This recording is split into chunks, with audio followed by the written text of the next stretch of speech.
وَلُوطًا إِذْ قَالَ لِقَوْمِهِ إِنَّكُمْ لَتَأْتُونَ الْفَاحِشَةَ مَا سَبَقَكُمْ بِهَا مِنْ أَحَدٍ مِّنَ الْعَالَمِينَ۔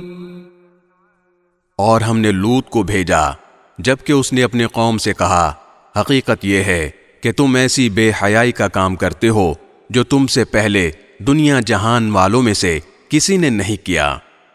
أَإِنَّكُمْ لَتَأْتُونَ الرِّجَالَ وَتَقْطَعُونَ السَّبِيلَ وَتَأْتُونَ فِي نَادِيكُمُ الْمُنكَرَ فَمَا كَانَ جَوَابَ قَوْمِهِ إِلَّا أَن قَالُوا ائْتِنَا بِعَذَابِ اللَّهِ إِن كُنتَ مِنَ الصَّادِقِينَ۔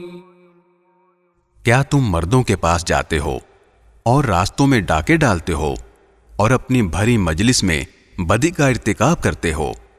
پھر ان کی قوم کے لوگوں کے پاس اس کے سوا کوئی جواب نہیں تھا کہ انہوں نے کہا، لے آؤ ہم پر اللہ کا عذاب اگر تم سچے ہو۔ قال رب انصرنی علی القوم المفسدین۔